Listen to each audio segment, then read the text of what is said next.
Human sa mga pangutana may tungod sa pagsalikway sa yawa o sa sala.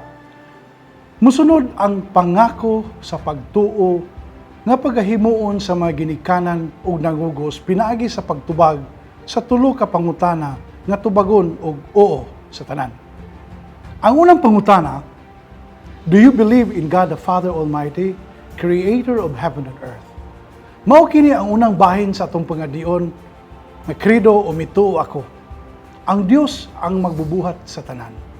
Diha sa balaang kasulatan atong masayran nga ang Dios mao ang nagmugna sa tanan. Gitawag siya magbubuhat. Sa wala pa mugnaa sa Dios ang kalibutan, wala kini hitsura o porma.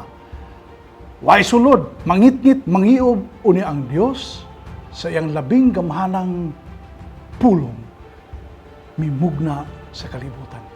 Sulod sa unong kaadlaw. Unya iyang gitan-aw ang tanan niyang minugna kini maayo. Sa ikapitong adlaw siya may pahulay. Confer Genesis 1:1-2:31. Ang Dios makagagahom sa tanan. Nagpasabot siyang labing gamhanan. Siya maayo, siya matuod. Gigamit niya ang gahom sa pagbuhat sa tanang butang bisan sa walay bisan unsa.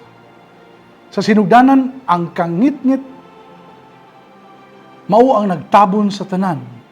Siya miingon, let there be light. Ug diha ang kahayag. Genesis 1:3-16. Gimugna niya ang adlaw, ang bulan ug ang kabituunan musubang sa kagabhion. Magunsa ka ang atong kinabuhi kung wala ang kahayag. Pagka masalubon o katugnaw ka sa atong kahimtang. Bisan ang tanan maanindot kung walay kahayag, walay hinungdan. Kay dili man makitaan. Human ini gimugna niya ang tubig ug ang yuta, Genesis 1:9-10, nga labing mahinungdanon unya sa tao. Mao nga isip hinatagan sa Dios atong ipadayag kanunay ang pagkamapasalamaton o pagkamatagdanon sa iyang gasa sa tubig sa dili pag-usik-usik niini o pagpaambit niini sa uban. Ingon man usab atong panggaon ang kayutaan pinaagi sa responsabling pag-ugman ug pagpangga niini alang kanato ug sa uban. Ang tubig yuta nakapabuhi o nakapatubo kanatong tao. Ug ang Dios naghimo sa mga tanong ug kahiyupan. Genesis 1:11-12. Ang Dios nagpakita sa iyang kaayo, gugma ug pagtagad kanato adlaw nga tanan pinaagi sa pagpangga sa tanaman, kakahuyan sa atong gipananom. Gipadala niya ang ulan ug ang bidlisew sa adlaw aron sila mabuhi. Mapakita nga kita nalipay sa iyang mga gasa sa dili pagguba niini. Nga ang kalasangan sa kabukiran dili na laglagon sa mga hakog o mga maundang na unta ang mga baha sa kapatagan. Mapasalamaton ug malipayon kitang magtagad ug manalipod kanila gikan sa mga hakog nga muputol o mupatay sa walay hinungdan. Pinagi niini mapakita kung unsa nato kamahal ang nagmugna kanila. Labot niini, iampo ang mga magbabaol, ang mga mangingista, nga mahatagan sila og maayong ani ug kuha. Kahatagan sila og igong pagtagad. Dayon, gipuno sa Dios ang yuta sa nagkalain-laing mananap ug ang kahanginan kalanggaman. Ug gipuno niya ang dagat ug katubigan ug isda. Mimando siya nga ang kalibutan mamunga sa tanang matang sa kahayupan. Genesis 1:20-23. O sa kaulahian, gimugna sa Dios ang tao, sumala sa iyang kasamahan. Tao ang tumong sa iyang kabuhatan. Genesis 1:26-27. Kay siya ang nakahibalo sa tanan. Nasayod siya unsay makaayo sa tao. Gimugna niya ang tanan aron sa kalipay sa tao. Nahigugma siya sa tao, nagyatagan niya gahom labaw sa tanang binuhat. Nahigugma siya o gipakita ni kini ngadto sa atong unang ginikanan.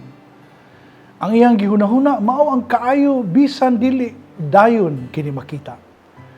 Ang tao kanunay maanindot sa mata sa maayong Dios, ang labing mahinungdanon ug labing maayo sa tanang binuhat. Lahi ang tao sa uban.